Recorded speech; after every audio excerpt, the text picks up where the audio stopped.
Hello, Hi. hello, hello, everyone. This is Maya, and we're going to be talking with her. Co-host Morgan has been out in Arizona, partying and having fun with a wedding, and is stuck in traffic. So she'll be back when she can. I'm really glad that all of y'all are here. We're going to have a. This is going to be a very eye-opening discussion and information. If you, as I, did not get involved with the online world until I was, I don't know, in my 50s. So Maya has a completely different story to tell. It's very important, and we will get into some of what she has seen and observed. But first, I want to bring you some news about what's going on in the world of gender. And just this week, on April 4th, a 25, and I want y'all to keep this in mind because I'm going to wind up on something that has me so angry. And we'll get into that in a minute. So keep all of this in mind. On April 4th, a 25-year Finnish study found that teens who gender transition, no, let me try that again. Oh, my glasses. A 25-year Finnish study finds teens gender transition does not solve their psychological problems. A major Finnish study spanning up to 25 years has found that medical gender reassignment for adolescents and young adults under 23 does not reduce their need for specialist psychiatric care, which also found that in those who underwent hormonal or surgical intervention, psychiatric morbidity increased markedly. And of course, this is contrary to the narrative that we are being fed. The research published in Opta Pediatrica on April 4th examined all 2,083 individuals who contacted Finland's specialized gender identity services before age 23 between 1996 and 2019, matched against 16,643 controls from the general population. The median follow-up was nearly 5 years, with some cases tracked for a full quarter century. Overall, gender-referred adolescents showed far higher psychiatric morbidity that matched controls before referral, 45.7% versus 15% overall. Hold on, let me just, sorry. Okay. Versus, sorry, I'm still learning StreamYard. At any rate, let me just skip ahead. Finland was among the first European countries to conduct systematic evidence reviews of gender affirming care for minors. And then on April 15th, friend of show Erin Kimberly, who was our first guest, won a Best Abstract Award for experiences of sexual assault among trans men, a feminist narrative inquiry at the 2026 Radical Togetherness at a Time of Disconnect Interdisciplinary Student Conference. Erin, who's a student at the University of Alberta, Canada, examined the testimonies of 3 trans men who had experienced sexual assault. The sample was small, but the narratives revealed clear patterns. Each participant described a life trajectory that began with punishment for being gender non-conforming girls who were attracted to other girls. As they grew older, that discipline intensified.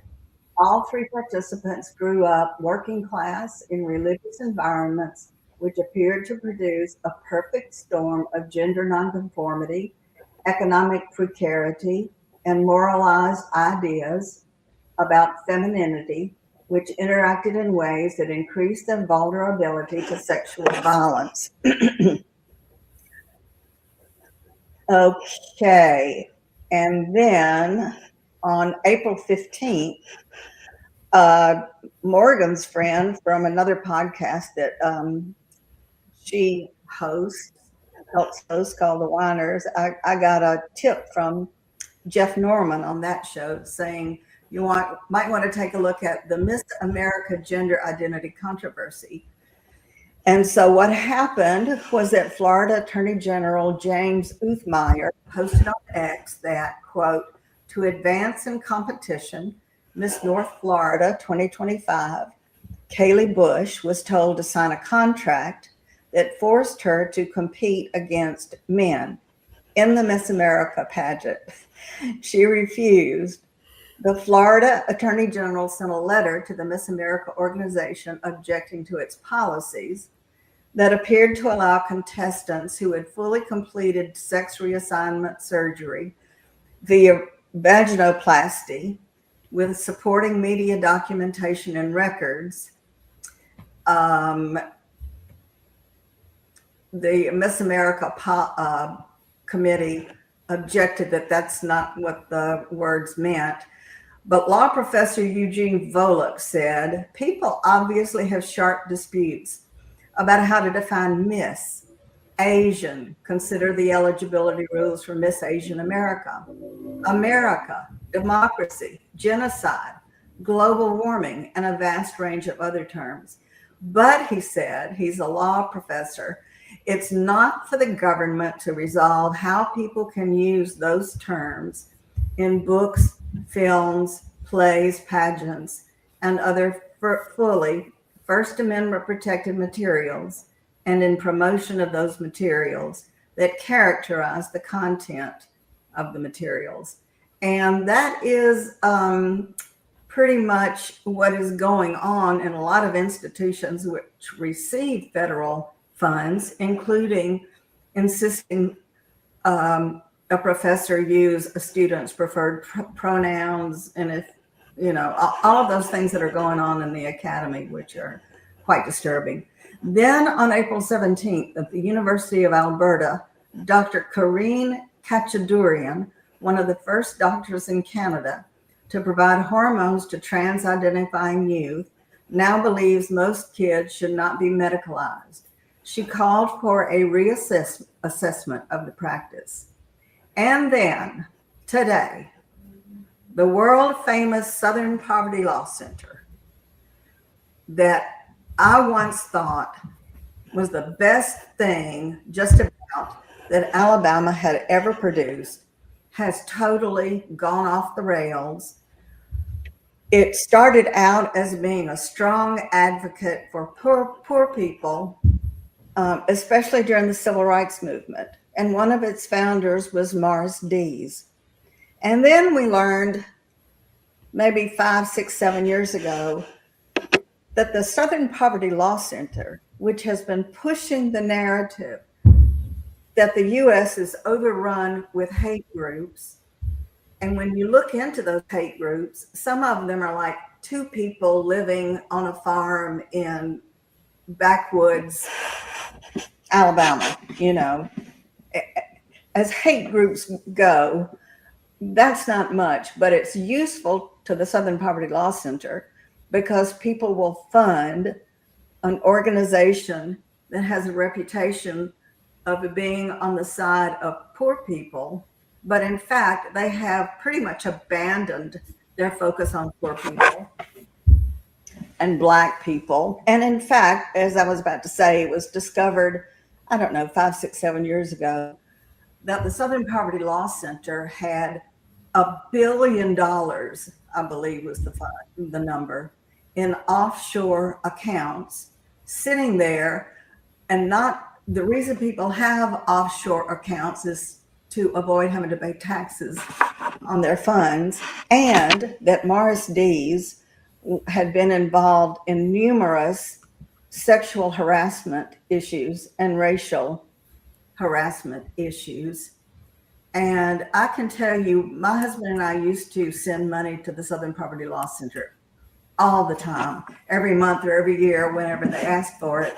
And we stopped after we learned about keeping that money offshore and not using it for the intended purpose, which was to provide robust legal defense for poor clients. And meanwhile, the Southern Poverty, I mean, you could even see it if you went to Montgomery, as we did, and you see their offices. It's a palace. It's a huge, extravagantly expensive palace. So what they did in their announcement today was to say that GenSpect, which is one of the groups that is most devoted to exposing the medical harms done to children. It's an offshoot of a podcast that I watched maybe 100 episodes of, which is how I learned of Aaron and of Jesse Harris that we had on last week, and other people like Johnny Skinner, who's going to come on the show. They are doing tremendous work, but the Southern Poverty Law Center has named them a hate group. That is beyond, that is not a different take on a set of facts. That's a flat out lie. And that is the kind of thing that the intention is to discredit not only GenSpect, but to discredit the people who are funding them, to discredit the D-Trans Awareness Day, which was just held in Washington, D.C. And it's like, what have we come to? What have we come to when people will say and do anything to malign people whose major goal is for people like Maya not to be exposed to the things that she was exposed to, and have their children taken away from them if they won't act affirming, which has happened. And one of the women that's happened to is going to come on the show too. So anyway, that's my introduction. I don't want to go on and on and on. And if you have any comments, of course, put them or questions, put them in the comments section. And meanwhile, I'll ask Maya, do you have any thoughts on that? Yeah, so I hadn't been super aware of the first of all, I remember the Southern Poverty Law Center and the GenSpect thing. That was the first thing on my mind. I hadn't known about them before I had been looking up, GenSpect, and I had found that they labeled it as a hate group. I believe the reason they do that is because that they see being transgender as like an immutable trait, like your race or your sexuality, like equivalent to that, and so or like a religion. So to say anything against it would be like hate speech. Not even, and sometimes when I see people say it, it's not even like, oh, I hate these people or they're bad or something like that. It's just like questioning. Yeah, it become so fast. No, that's a they really label this group as a hate group for doing what? For talking. For talking, yes, for talking, and having people on their show who tell of their own experiences, which questioning the narrative. Like, is any other group treated this way? I mean, if you had went on there talking about like a religion, like if you had gone like, oh yeah, I'm gonna sit up here and question Christianity, would you really be labeled as a hate group? Yeah, it's to discredit them, like you said. One of the things, so let me tell people a little bit about you. You are 19 years old. I am. And when you were 10 years old, is my little video. Yeah, that was when I was 10, but that wasn't really when I started to identify as trans. That was when I was 12.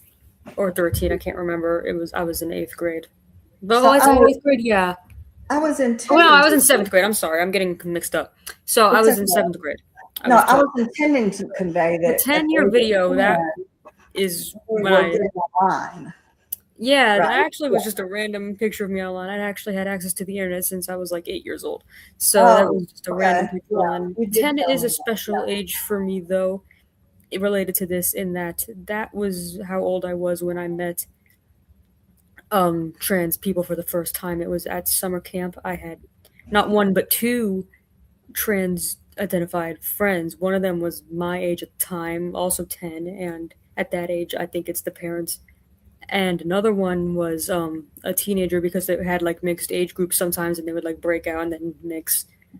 So I had known older and younger kids at this camp. And so one of them was a trans identified teenager. And these were like people I was very close to, so that's how I learned about it. It was people I knew, and it was just like a fact to me, like anything else. As a child, you're learning about the world. You don't know, you don't have an opinion on things. You're learning what is real. So this is the people I know. When you look up online, or in like either on YouTube, or like in sex education books, courses, whatever, it'll just say this is what it is. I had also learned about it on YouTube, where people would make like documentaries and stuff, and they when medical and documentaries like that talk about it, it's just fact. It's They're saying it as if this is just accepted science, like any other medical condition and treatment. And I'd also learned about it in sex education books. And again, it's presented as facts. I'm like, okay, this is just the truth. I obviously didn't have an opinion on it. I was a child. Yeah, yeah. No, I thought you had more to say on that. So, yeah, it's presented. The language is very like, Morgan, are you there? Okay, I actually have some slides of, let me see if I can. Okay, so over time, Yes, I'm here. Let me. okay. I'm just looking for these slides that Maya sent me of exchanges she had, or things she wrote and screenshot, I guess, on in these various groups. And I was about to say, the language is very, people say very definite things. Yeah. Let's see. Yeah, I did. If you were gonna bring that up about things I found, I do want to get into a little bit about how I came to identify as trans. If that's okay, if I just start there before you pull up some of the things. Sure. Yeah. So I had known about it for some time beforehand, but I didn't think that was me, because the way it was at first described, like, oh, you just know. I'm like, okay, I don't know, so I'm not trans. But then I had when I was around that age, like adolescence, preteens, I was depressed, and I had also learned that I like girls and started identifying as LGBTQ in general. So that's what led me to Yeah. the Trevor Project, which is a Yeah. suicide Okay. hotline for LGBTQ young people, teens, and young adults. And so they recommended I go to Trevor Space for friendship online. And so I had joined that site, and I saw people talk, and they would describe like gender dysphoria and stuff that they went through, and it was relatable, straight up. And I'm like, okay, I'm really questioning, because I'm not a girly girl. I'm not gonna say I'm the most masculine person ever. I'm normal, like everybody else. I'm masculine and feminine, which isn't weird. But to me, it was like, okay, I'm uncomfortable with my body. I'm not the most feminine, and I have these mental health issues. So what if that's the answer? And so that's kind of where I led to it. experimented with a few identities. I had first identified as like non-binary, like various identities, and then got to the conclusion that I was transgender and identified as that for quite some time. So, so a lot of the screenshots that I sent you that you may pull up are from Forever Space. A lot of them are also from Reddit, which I didn't use at the time, but I use it now. It's just it's a little bit more. I use Reddit a lot sometimes for finding things because it's very easy to search. Like do a Google search and Reddit will pop up very easily. That's why I search on Reddit a lot, and a lot of people use it. It's very well known. So a lot of the screenshots are either from Reddit, Trevor Space, or another site I used called Transpulse. That was just another forum site, but that wasn't meant for kids. That was just Morgan, excuse me, Maya. Morgan, can we rearrange the screen or? yeah.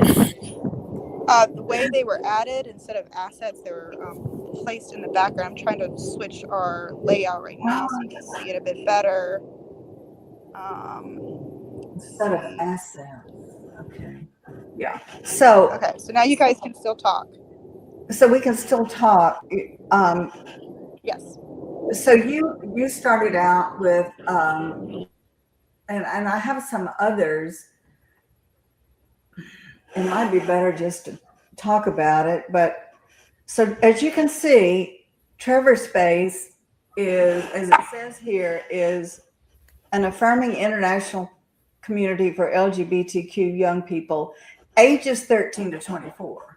So they are specifically directing their information to kids as young as 13 and up to 24.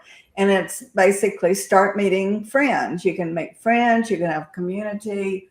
Does that sound about right, Maya? Yeah, that's how it was advertised to me. Okay. And then you said that one of your, go ahead, that Trevor Space posted a gore-filled video of animal abuse. And I'm not sure what that would have to do with. So this is a part of a collection of screenshots I found of people discussing things they had witnessed on Trevor Space. So this isn't like me or my friends. This is for other people have said. And so just to confirm that I'm not crazy and I'm not the only one who had a bad experience with this site. A lot of people are saying that the stuff on here was very inappropriate and very troubling and that moderation did not help them. There is a team of moderators on this site. They are not very good. As people say, they don't really take action against things like posting just stuff that you shouldn't have on a site that you specifically advertise to children. Yeah. And I had also learned when on my time on there at some point when I used the site, there was a troll that came on and would start mass flagging people's accounts to get them banned. Like they would create many accounts to flag people, and then the amount of flags would make like bots think to take the account down because of the reports. And so this person was going around like taking people down and allegedly like some other stuff. I don't remember exactly, but the site collectively learned that the moderators do not actually work on weekends, so they did not deal with it for several days. And so you have a site that you specifically advertise from a suicide hotline for children that does not have moderators multiple days of the week, that does not take action when things on the site are troubling. There were times I remember that people would talk about like suicide and self-harm, and none of the moderators would say anything. Like a fellow children would be talking people out of killing themselves or out of cutting themselves. Yeah, and one of the things Johnny Skinner, who's going to come on the show when we can get it set up, he's very, if I can just be honest and say it, I think he would agree. He's a very effeminate young man who grew up in a rural area, heavily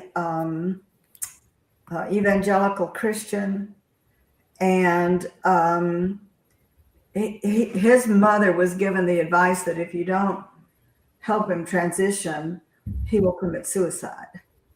That's And a common narrative I see people say, yeah, especially with yeah, doctors and therapists.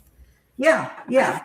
And of course, she didn't want that to happen. And so he testified before the California legislature a day or two ago that, he wasn't given good advice. His mother wasn't given good advice. It didn't do anything to help him cope or just to realize he's just a gay guy. He's just gay.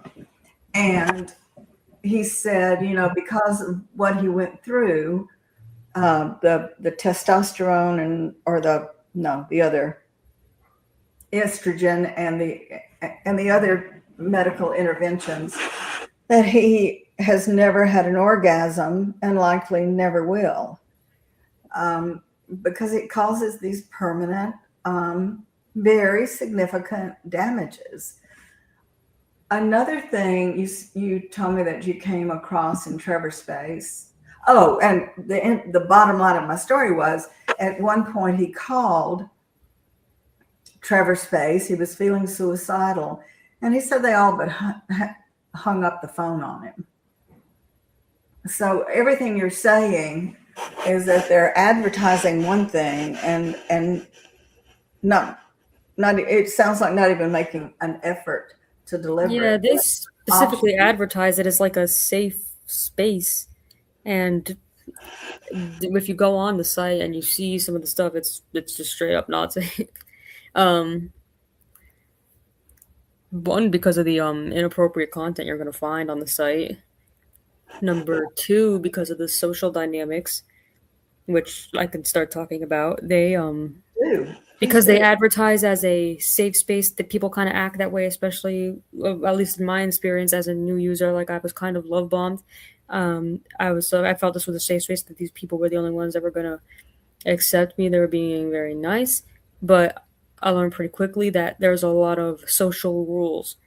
There is you can't say certain things, only some opinions are acceptable. You can't say anything that isn't like left wing. You can't just freely talk. You have to content warning or like trigger warning all your posts, no matter, like, for a bunch of things, and do it in a very specific way.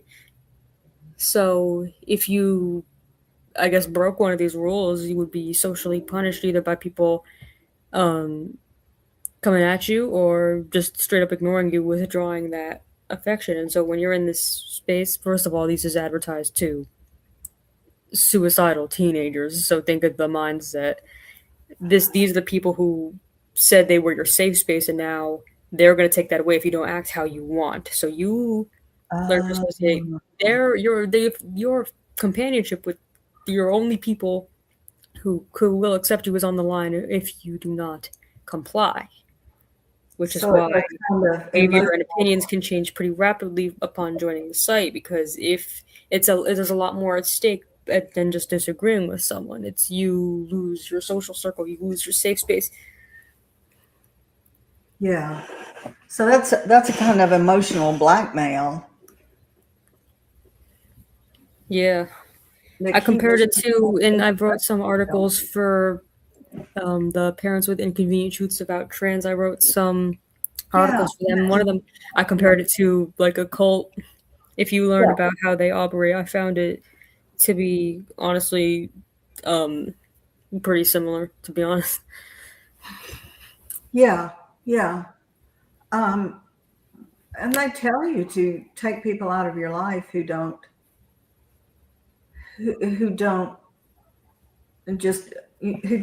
affirm, but affirm is the wrong word, who don't just go along with it. And that is exactly how cults operate.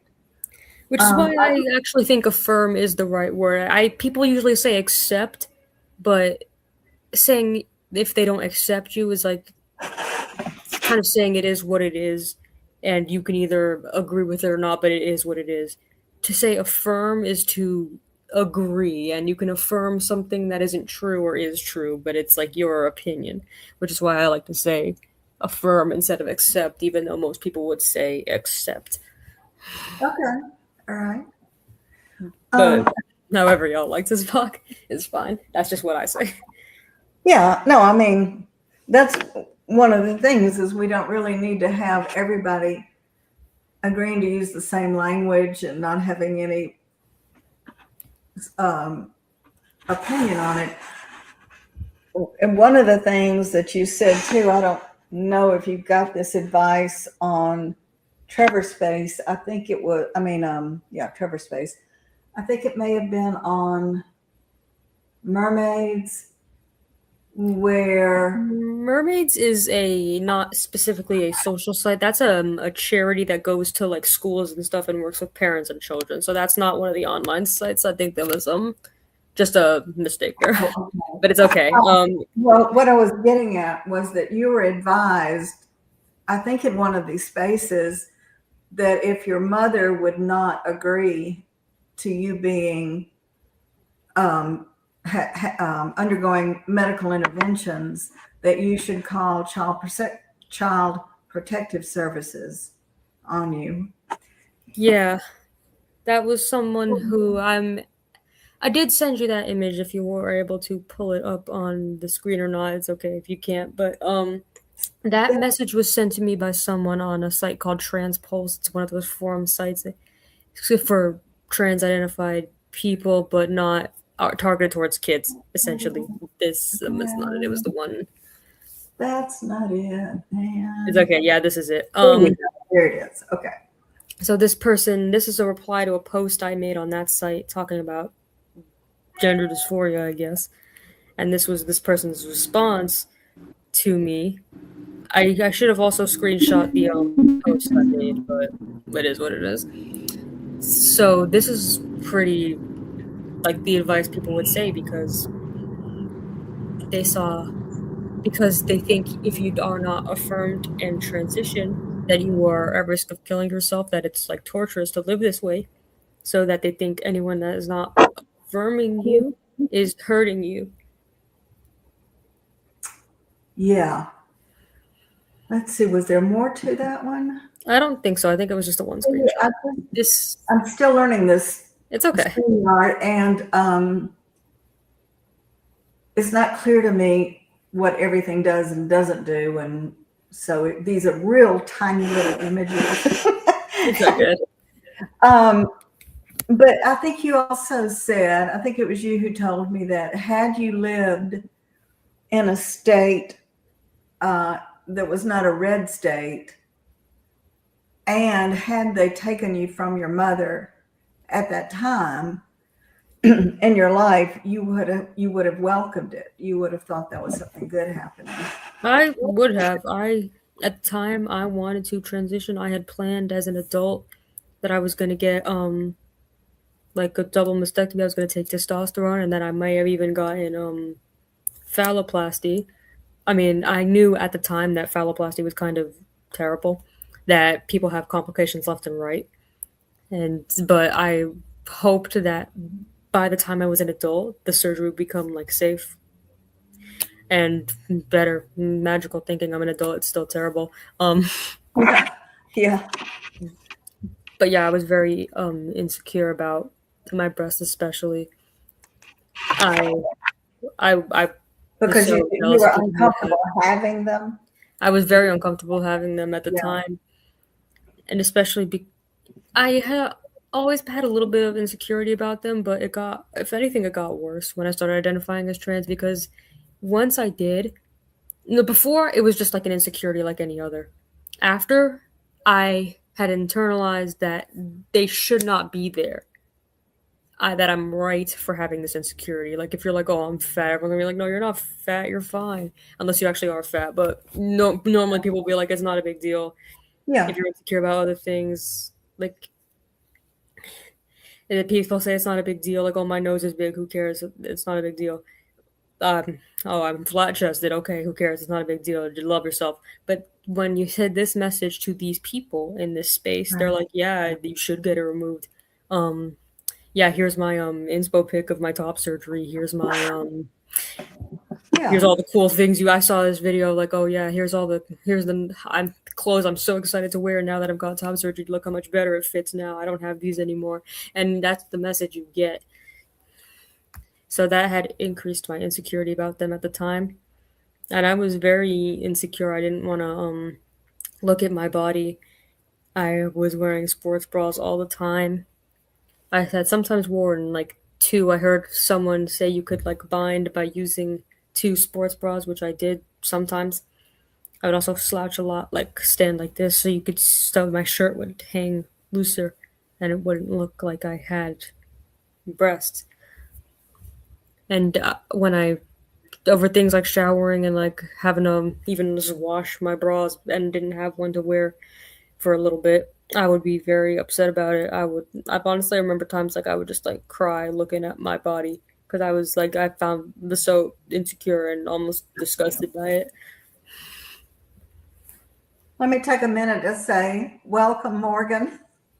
I don't know. I don't think she could hear you. Okay. Yeah. Yes, I can hear you. Morgan. Okay. It looks like you're still in a car. Yes, I do apologize. Oh, it's all good. You know, it's all good. Just wanted to say, hey, I'm glad you are here. Yeah. I mean, you know, it just builds on the fact that a lot of kids, when they're going through puberty, are already so uncomfortable with what's happening. I don't remember being concerned about my breast developing, but I started to have my period when I was 10 years old. And that was way ahead of other girls. And it was, you know, it was a different day too. It was, we didn't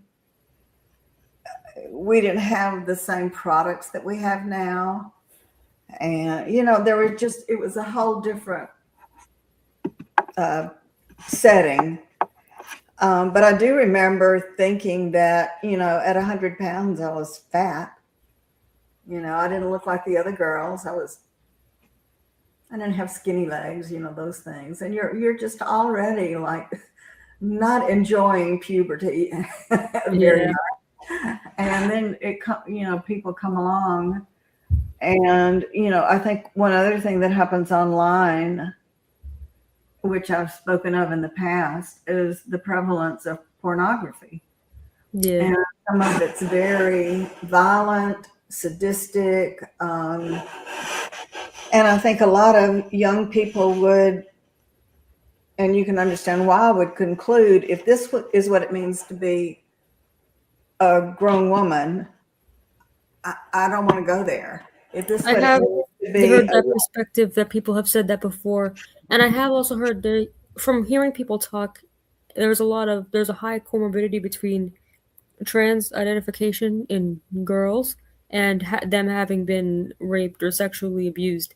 Now, me personally, I've never been sexually abused, but so I'm not talking from experience when I talk about this, but I have heard people say in many different aspects that after such trauma, many women try to make themselves less attractive, like less of a conventionally attractive woman because they think it will protect them.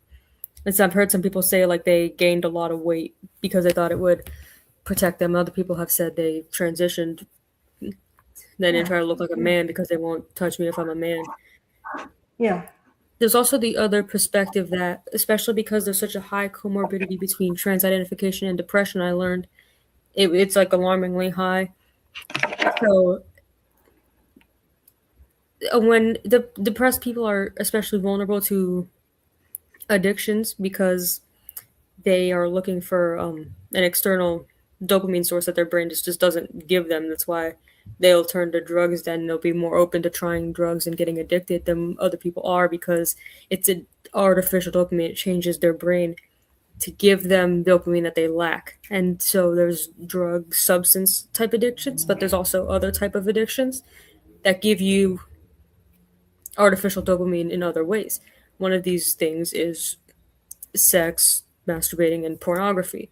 It's a powerful feeling, and when you're depressed, sometimes that's the only thing that gives you any kind of joy or happiness. So people who think of the kind of people who would devote their lives to a fetish.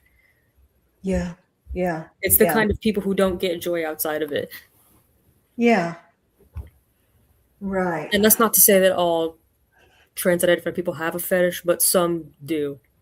And Yeah. so there's this kind of idea that they're predators if they do, but I kind of disagree. They can be predators, but I don't necessarily think being sex obsessed makes you a predator as if you're not hurting anybody. But that's just my take. Yeah, I appreciate that. Yeah, I think predator is one of those words we throw around pretty loosely right now. And I mean, people have problems. And one of the, as I think you've alluded to, one of the things that has been going on is that people have comorbidities. They have other things happening in their lives. They may have been sexually abused. They may have a volatile home environment.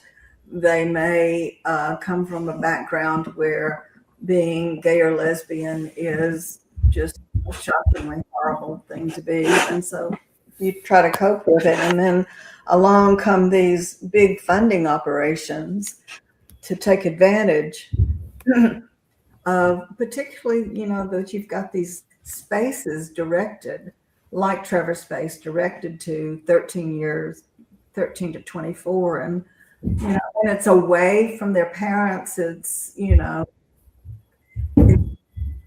private in a way that most children it was never meant that they should have that kind of privacy.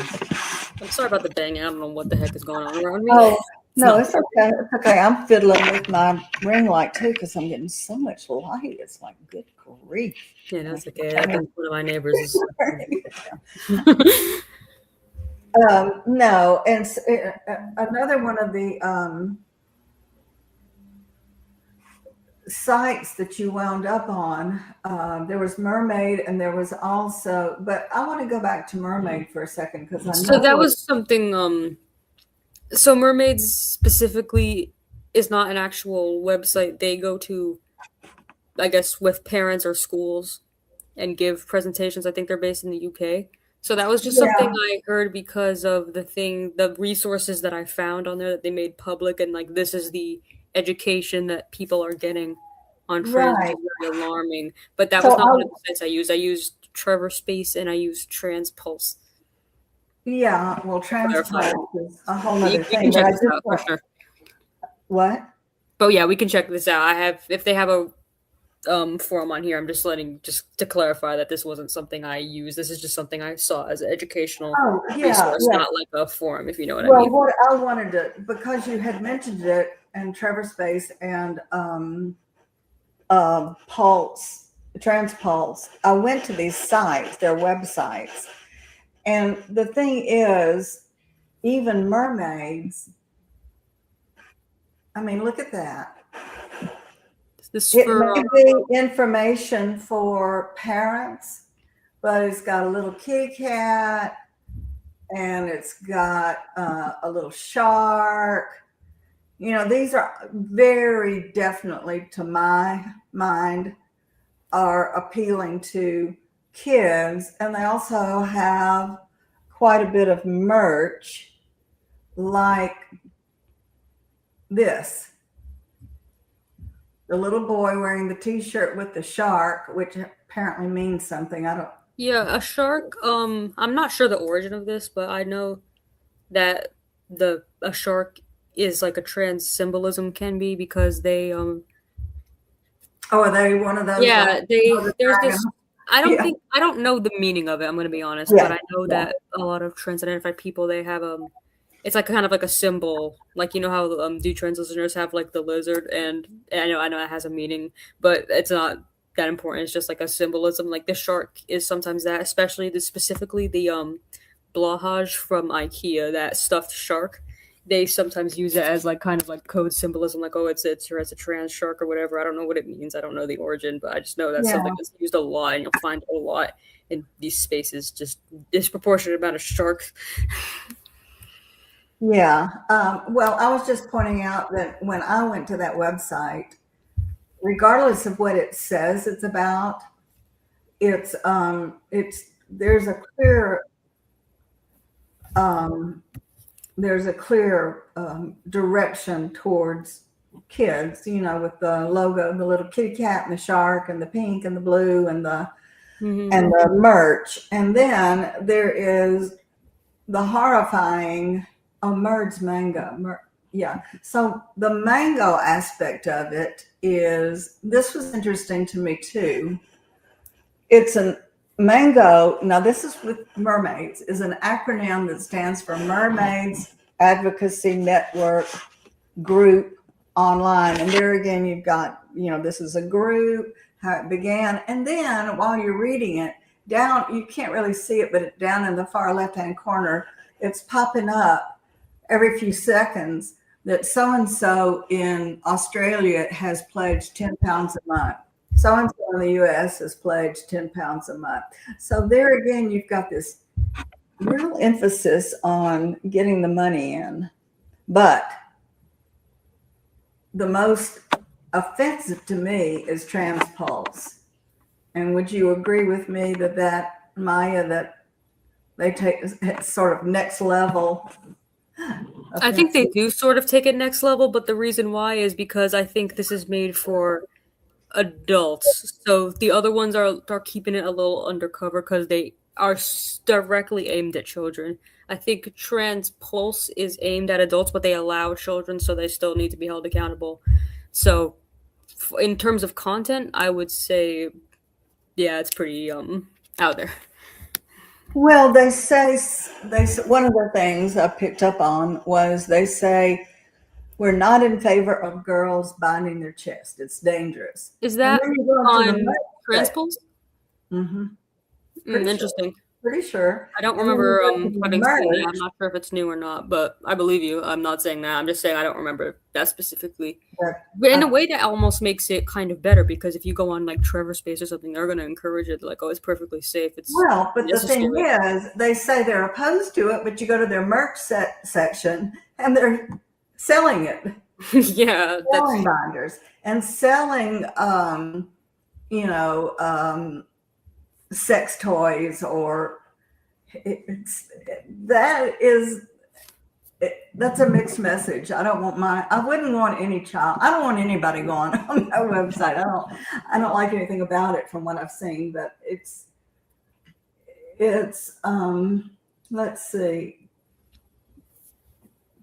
Where did the person? There's a forum that I think you need to come out to view. Pardon me? There's a forum on TransPulse if you're trying to look for the chats or whatever. It's you need to log in to be able to view it. Oh, yeah.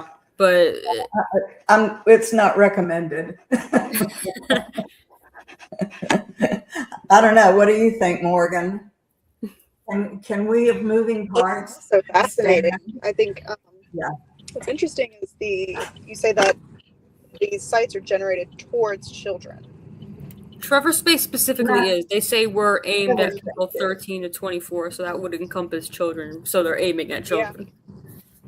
But it's and the other one is the TransPulse. What I find interesting is TransPulse is not tied directly towards children. I don't think that is. But you said that they were, selling the sex toys on the website. I find that interesting as it's, the movement towards, being trans is like you feel not natural in your body. So to have that tied with the sexual gratification is very interesting in my point of view. Does that make sense?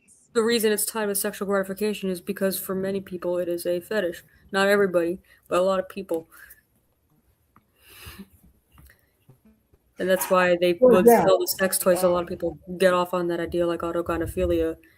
People do get off to it. Not usually children, I'll say, because that site is for adults mainly. So probably the people on there may be autogynephilic men looking for sex toys and getting off to the idea of themselves as a woman. joined on the site by suicidal children. Yeah, yeah. And that's really the issue that we're trying to um, doing this deep dive into, trying to figure out what is actually going on out there, especially as regards children. Because part of the trans narrative, the activist narrative, is that children are capable of consenting. And then you've got all these sources available to them, and children are not known for being able to make the best decisions or understanding what's going on, which is why we have to be so careful of them. Yeah, because the children will see this, and if it's not straight up presented the first time as a debate or controversial take, they're just going to take it as a fact. Kids are sponges. They pick up on everything that you say and everything that they see. Well, I So think when Yeah. you present it educationally, an adult may read that and like, okay, this is your opinion. A kid reads this and thinks this is the truth. Or it's this magic pill that, oh, I feel so awkward in my body. Something must be wrong. That must be my outlet to kind of correct everything. I guess my point that I was trying to make with the trans pulse and, you saying that, often sometimes is tied to fetishes, is that it incites people to come to those sites with ill intention, as opposed to making a site with, the betterment of bringing knowledge to people or seeking relief for people who feel like they want to find answers. Like, you're creating a space that is prone to be a predatory space when you allow those things to happen. Yeah. Mhm.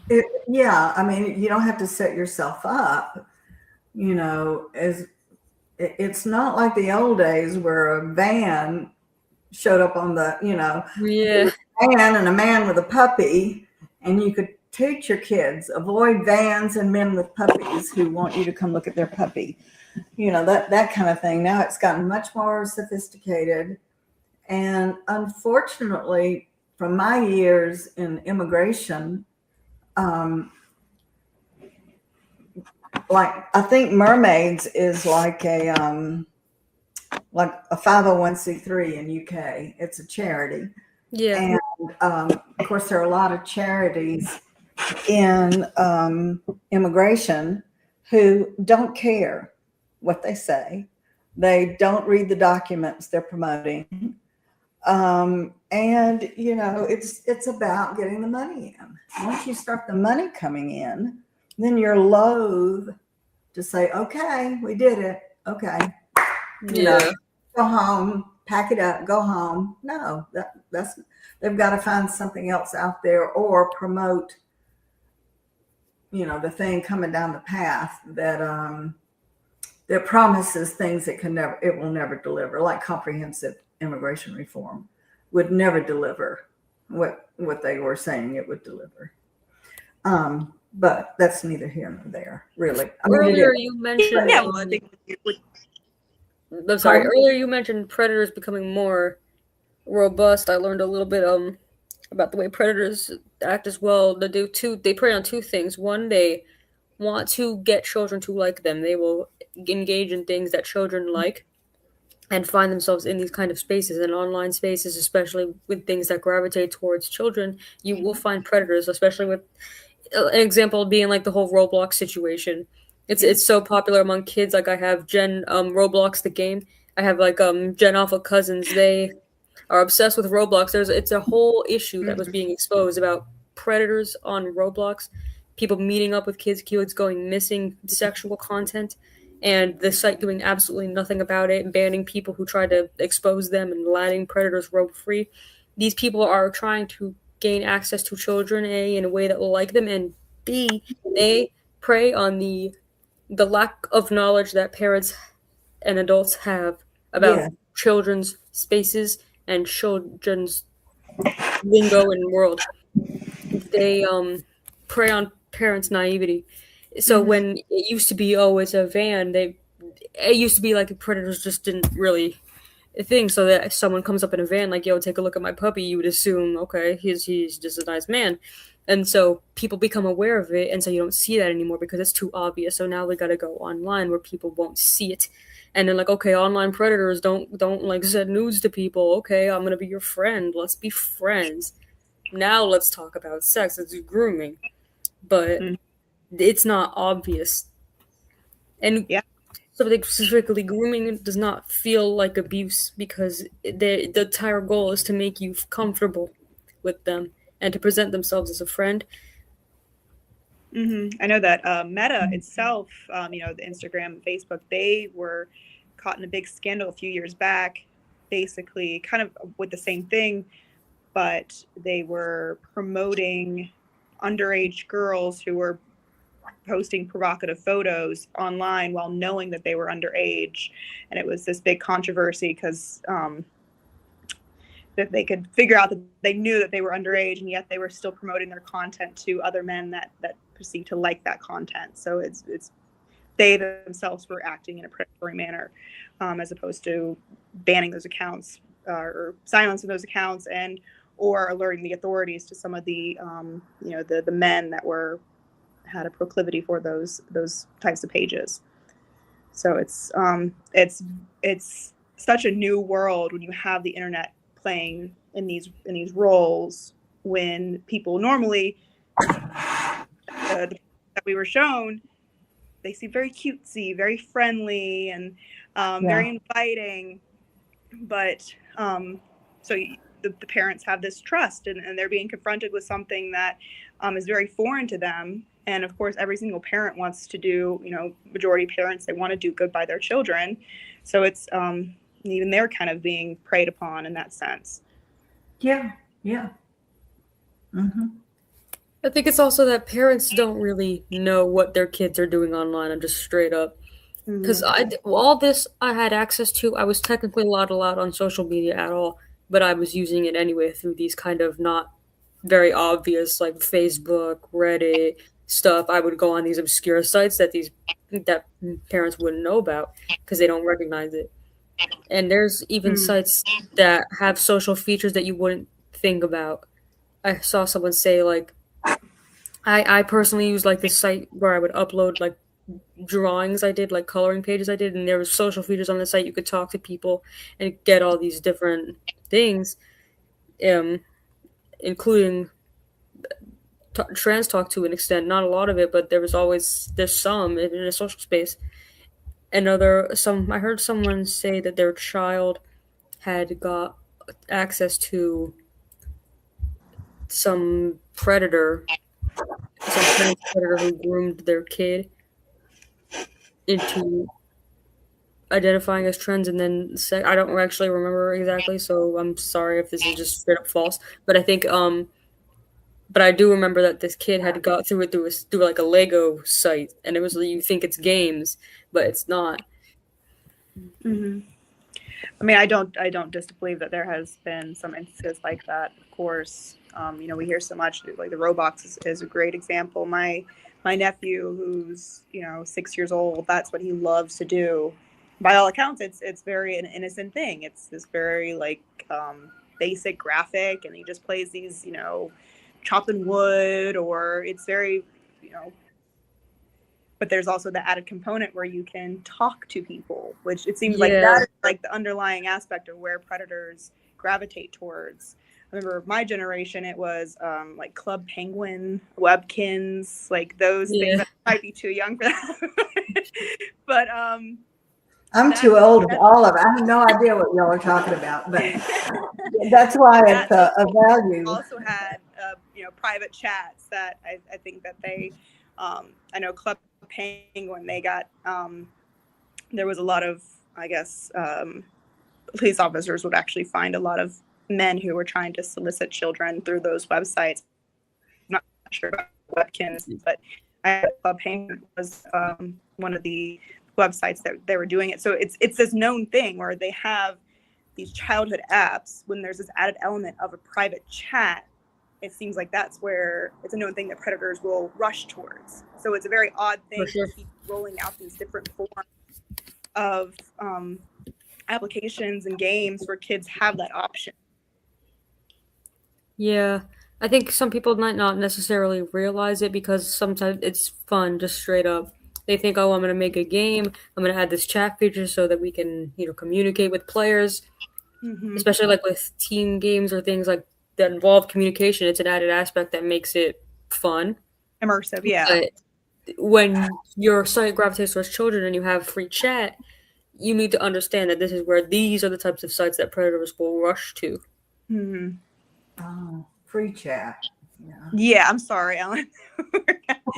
It's like just like a little side section where you can text with whoever's on the forum that day. You can even send them private messages, and so it's not seen for the whole group that you're playing with, kind of thing.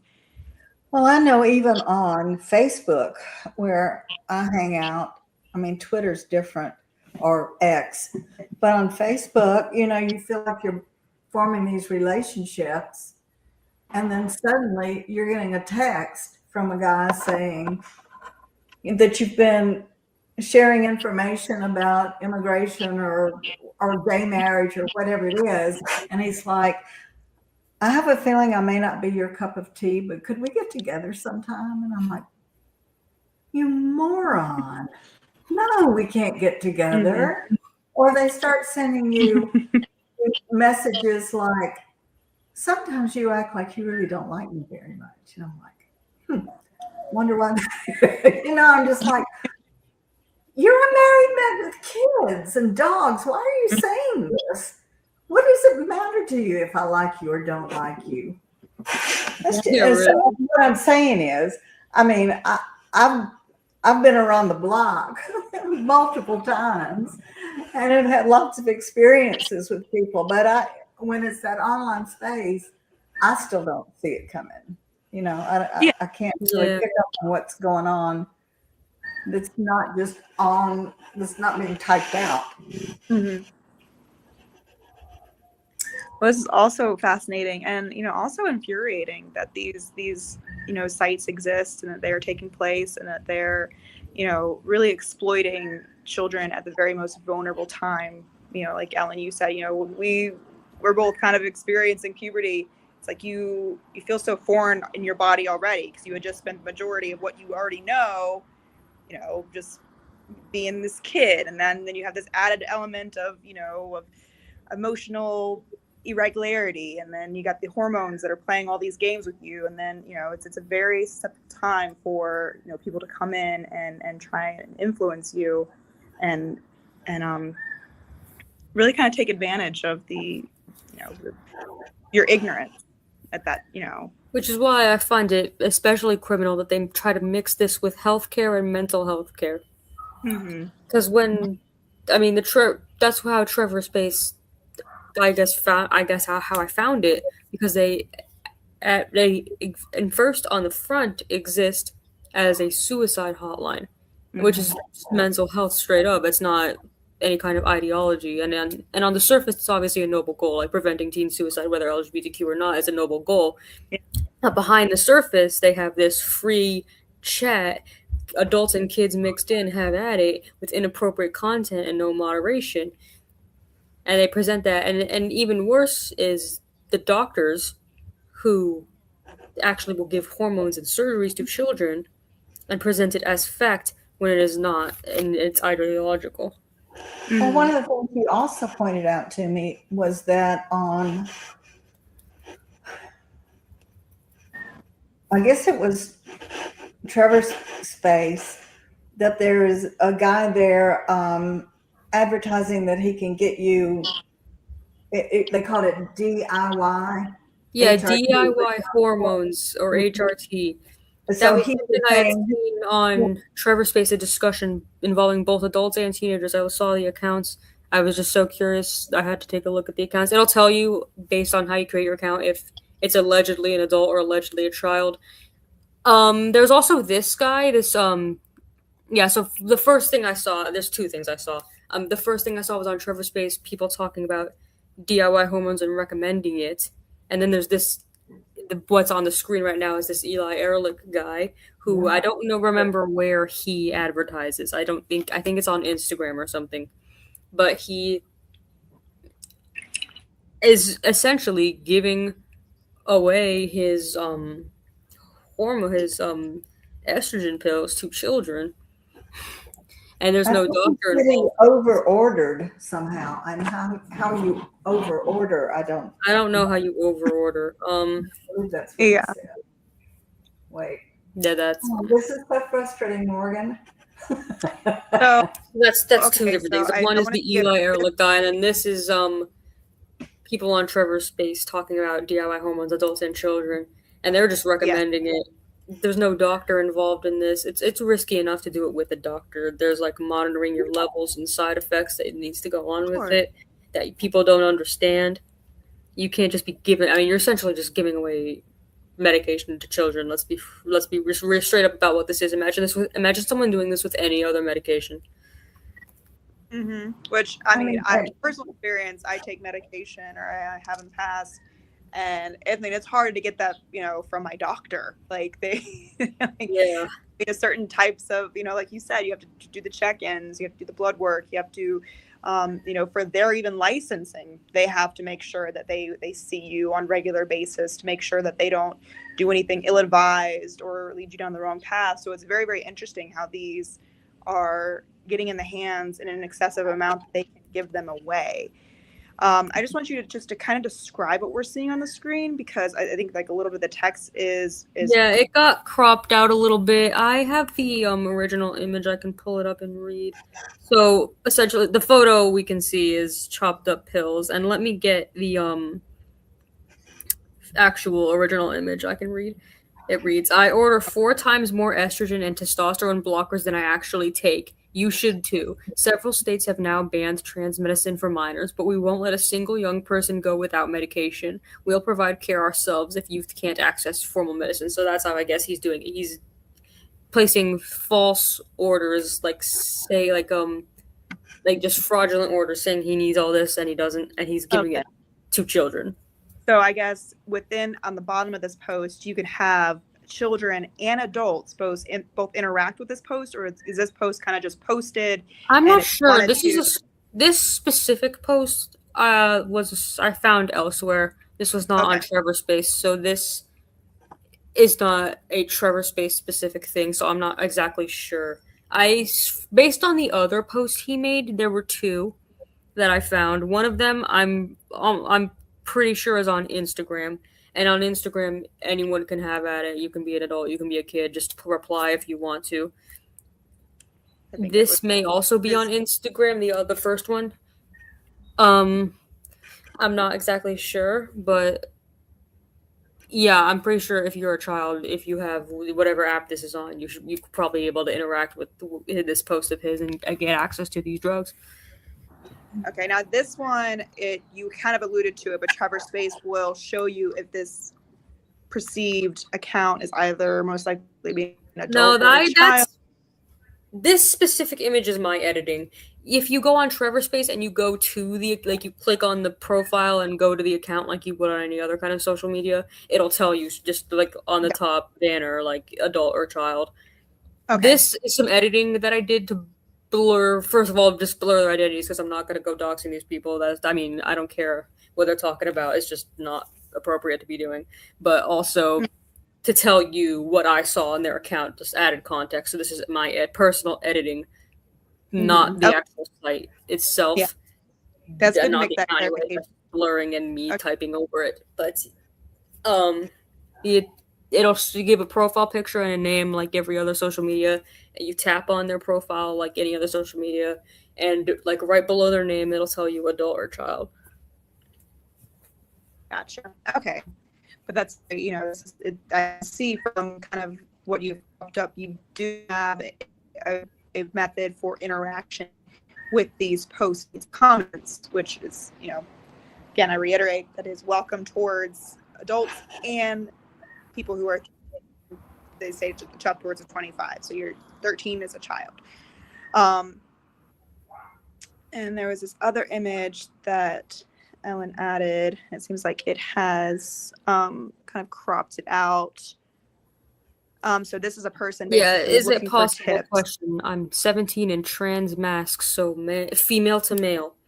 I'm curious how I can DIY her HRTs, so DIY hormones. I don't really know how it works. Tips, please. And asking for people's comments. This is a minor.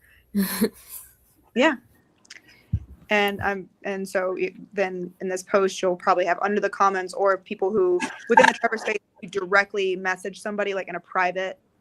Yeah, you can. They Okay. do have a thing where if your account says you're an adult, you can't message an account that says they're a child and vice versa. However, they don't have any age verification, so it's very easy to go and lie about it. But you can type just straight up under this post any age, or you can private message someone in the same bracket of age, either adult or child.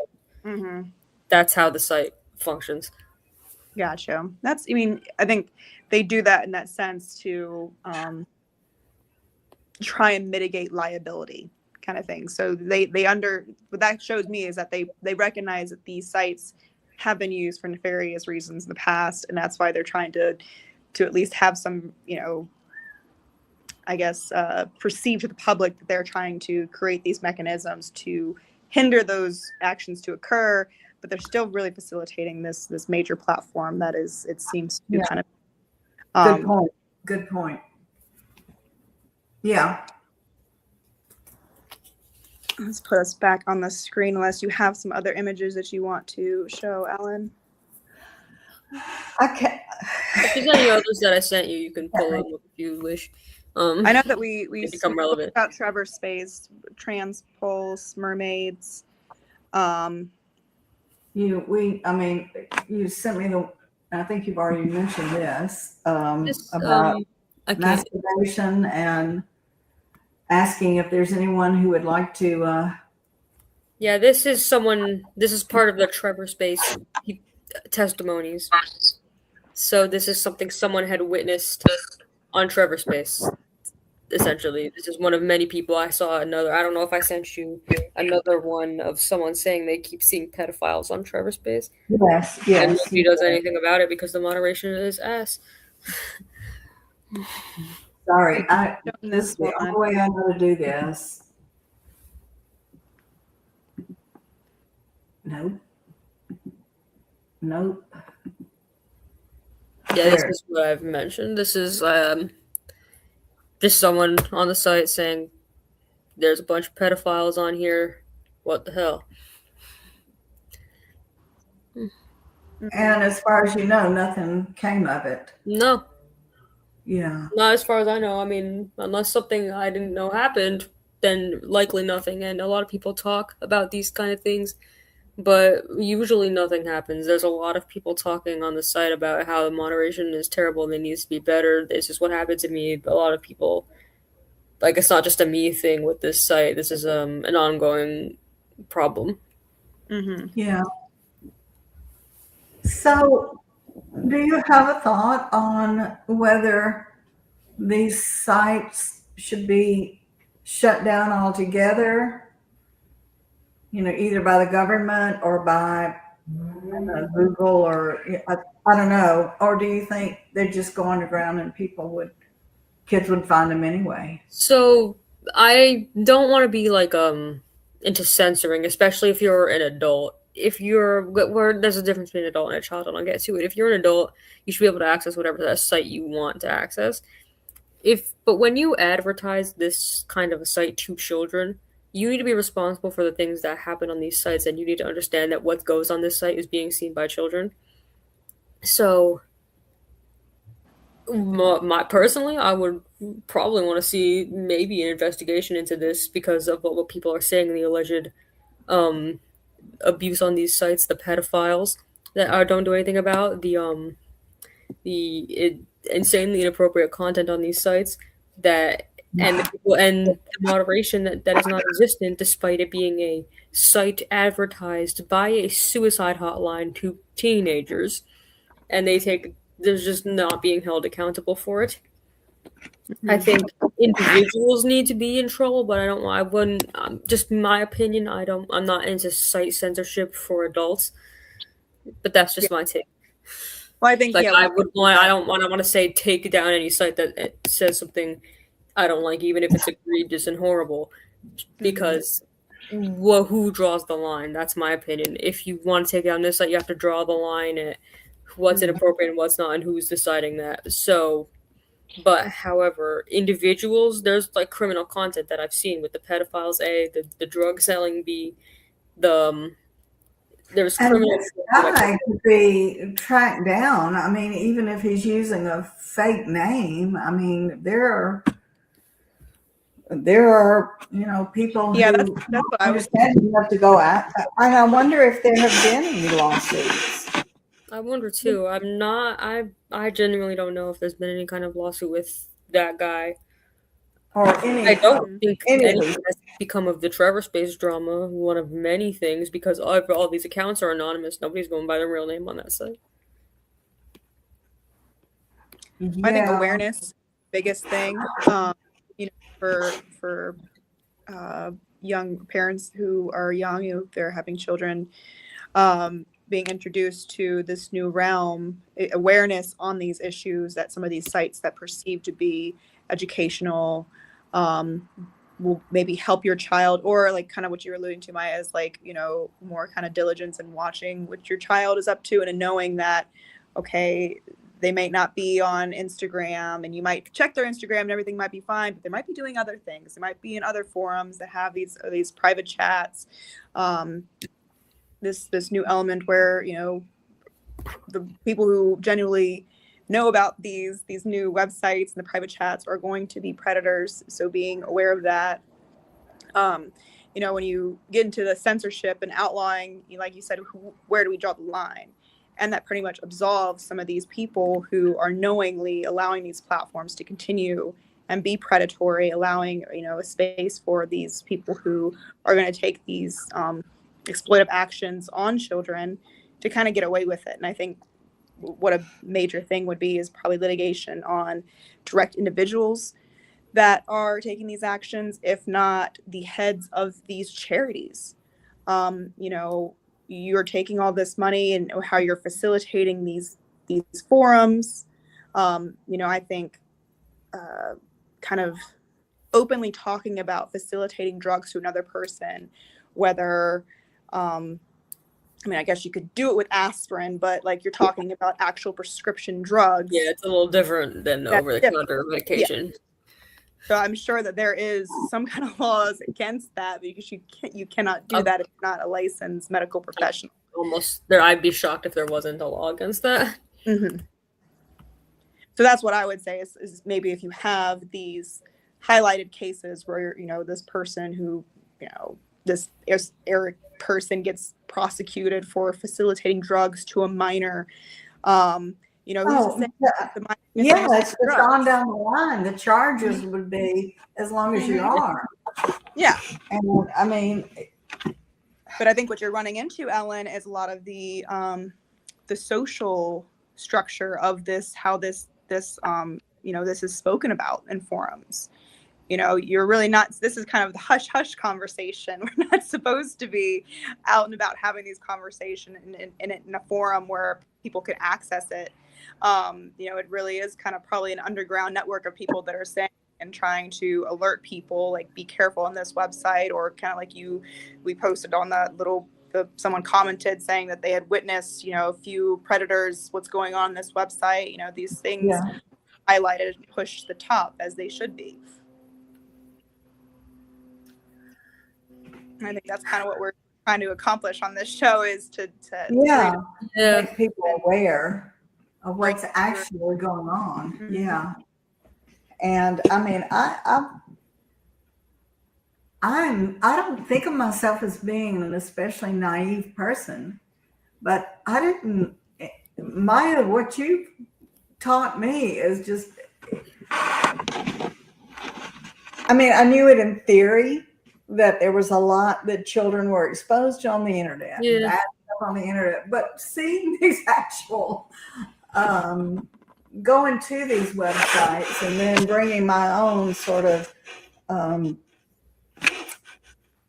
my hermeneutics of suspicion to what I'm seeing, with the logos and and I'm seeing things that are not overt. I don't.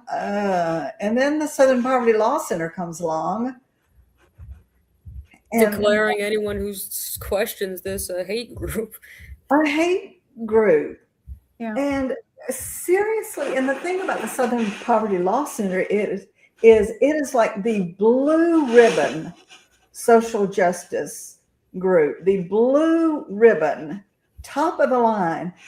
Young lawyers sacrificed their future careers to work for the Southern Poverty Law Center because it was thought to be so on what I would call the left of the working class and, free speech. And it has a huge reputation. It has a reputation that could never be matched by any of these groups that you've introduced me to, or something like GenSpect. It could never. That it's not a fair fight. Yeah, And people have in their minds that if the Southern Poverty Law Center says it, and I've noticed now that when you Google these things, right away it says, GenSpect is a hate group. Maya is promoting conversion therapy. There's this young this is. I don't, and if it pops up, you're like, how many people have been turned? Stella O'Malley is a right-winger who promotes conversion therapy. No, This is part of why I didn't want to have my full name on this, because I don't want anyone to be searching my name and finding and have someone accuse me of being in a hate group or yeah. I get it. How to not get a job in an economy where there's already no jobs. That's how to get canceled. But for real. And this is also kind of why people are afraid to come after these groups, because imagine trying to talk shit about Trevor Space. Imagine being like, oh yeah, I'm going to talk shit about the teen suicide hotline. Wow. But because they're not being held accountable, because people are afraid to say anything because of such a noble goal. Or that the guys I wonder if we have anyone in the chat space who has a comment or a question for Maya while we still have her. Oh yeah, for sure. I don't see any, so yeah, I don't see any as of now. Yeah, if anyone has anything, I'm free to answer if I can see it. Mm-hmm. I don't see any. Yeah, we are still a fresh show, so we appreciate you, Maya, so much for joining us. Yes, we're fresh. Really so far. So I applaud you in speaking out and really kind of being cognizant of what you were kind of witnessing. Even if it wasn't right at the time. Kind of coming to terms with understanding that these tactics are not acceptable, especially not acceptable to target them towards children. And especially children who are in such a vulnerable state. So, your voice is really, really, really powerful. And I hope that it does. I'm sorry. I'm interrupting and you're breaking up, Morgan. So those two things are. Oh, do I have a bad signal? Yeah, it's choppy and it's okay. I'm getting what you're saying, but when it hits a dead space, then I think, well, you're done. So that's why I'm interrupting you. But I just want to say, Maya is clearly a very intelligent and observant and not just knowledgeable, but she's intelligent and she's observant. And I mean, you have been on the ground, with this, and you've experienced being propagandized Yeah. to the extent that you would say that had you lived in a blue state and CPS came for you as or for your mother as someone recommended you turn her in, that you would have welcomed it. I mean, that's Yeah. just that's not a kooky kid, hanging out in alleys and getting into trouble, or Yeah. so that's I've got Yeah, two I'm very, dogs. very sure, and it's not as common as we would hope to have that kind of uh, foresight and to kind of acknowledging what's happening and not being okay with it, or understanding, kind of coming to terms with what had actually happened. So that is I wish it wasn't, but Yeah. but And Maya, you also told me, I think, that you and your mother are in a good place now. Yeah, we are getting along a lot better. At the time, I thought I considered her to be abusive. Like I didn't want to live with her. I thought she was hurting me, but like, and we had a very poor relationship. I hid a lot from her, and I lied a lot. But now it's completely different. Like we don't even live together anymore, but we talk all the time. We call like every day. We are doing a lot better now because I no longer feel the need to lie. Well, that's Mhm. yeah, that's another part of the fallout from this kind of setup. Is that it estranges kids from their parents and Absolutely. encourages them to lie and create a lot of space. So, which granted leaves more room for grooming. And in my that's kind of one of those methods, is to separate the child from the parent. Absolutely. And It's like a step point of grand grooming. a grand way to do that is to say they're the issue. So it seems like such a prime recipe for disaster. And more people need to kind of be alerted to some of the signs of that. Yeah, and when you mentioned that, I just want to, if we're nearing the end, I want to specify something that, an opinion of mine, is that I don't see myself as a victim because I'm probably the best case scenario of what could have happened had someone came across this. As someone who had once I got to the point of identifying as trans, me having done through a few years and coming out of it with no physical damage and some insight and just moving on is the best case scenario. So when everything I'm saying right now about my experience, this is like the tame edition, because when people come on here, they come out the other side with permanent physical damage and harm from doctors. yeah, It's a completely different world I haven't experienced.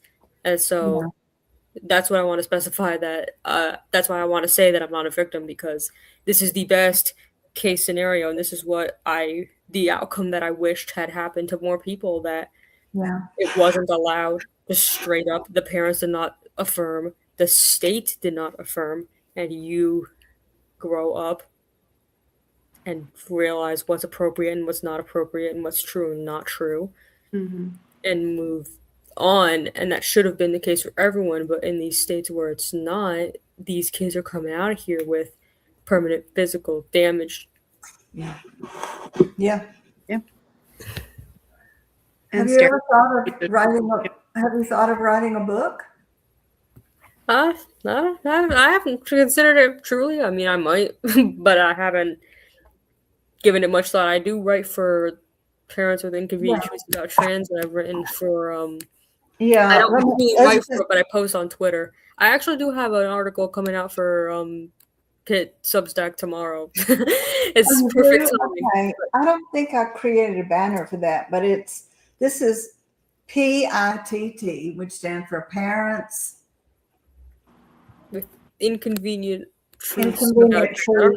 I don't know why I'm joining this, because I'm not a parent, but they let me post You have published a number of pieces for them, and that's on Substack. So if anybody wants to read your pieces, and I will be looking for the one tomorrow. Yeah, tomorrow. It's supposed to be publishing tomorrow. It's called, I believe, I titled it "A World of Lies," and Oh, you can guess what it's about. I like that. Yeah. It's actually I started commenting. You mentioned Johnny Skinner. I initially started talking about him because when at the time of writing that, he had just released a testimony and people were trying to call him out as a liar, except Yeah. their call outs were hypocritical. And so that's what triggered this whole thing. And you'll notice it's the first thing I mentioned is all of the hypocrisy, which reminded me of more hypocrisy and more hypocrisy, which is why I titled it A World of Lies. Because this entire movement is built on lies and lies build more lies, and that's why we see the things like this. Okay, I'll be looking forward to that. And if people want to, if you want to disclose how you what your handles are on X. Yeah, sure. I forget exactly what I made it. Let me pull it up. I hang on one second. So on Substack, I am Ghost12 at Ghost121. So or Ghost121. On Twitter, I am Rob Bob, and the handle I believe is Rob Bobbed. ROBBOBED, Rob Bobbed, the handle. Rob Bob, one word, the name. People on Twitter assume my name is Rob and that I'm a dude, but it's actually not based on my name at all. It's based on some characters I created as a child. Rob and Bob, they're a duo, and they're a terrible law firm. They're gonna lose your case so fast. Courtroom activity and just horrid law firm. And I initially made that my name because I didn't plan on using my Twitter account, but I ended up using it, and then I didn't want to change it. So. Well, that's where I found you, and I don't remember exactly how it came about, but gosh, I'm so glad you came on the show. No, thank you. And, Yeah, we'd love to have you back. Again, talk probably more about whatever interesting things you're up to, the articles you're writing, and of course, if you have anything else like you need me to come on and talk about, I'd love to. That'd be perfectly fine.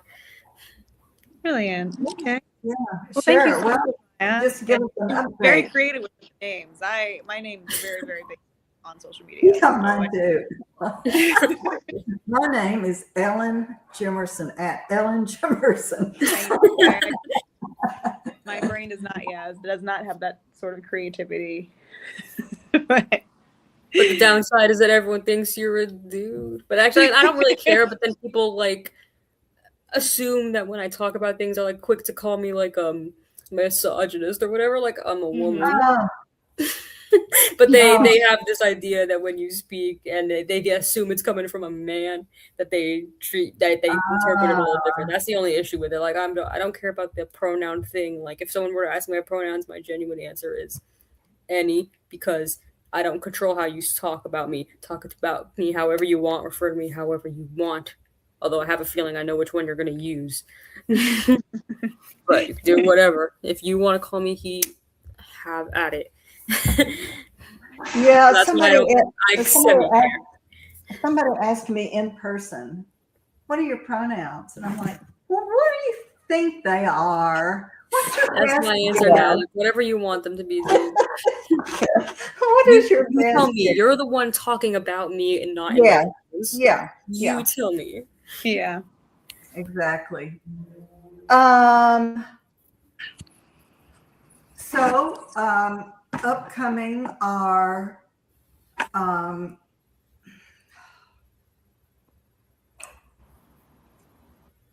that's what happens to this brain. Well, I would say stay tuned. She's coming up next week. Yeah, life has been throwing us a lot today. I was in the car for over an hour. Internet issues, the worst. But stay tuned. We'll see our future guests. We go live every Tuesday, 8 p.m. Eastern time, 7 p.m. Central time. And yeah, that's kind of how I will leave off the night, unless you want to say something, Ellen. Nope, we just have our outro, and we'll see you again, Maya. Thank you again. No, you're welcome. Thank you for having me.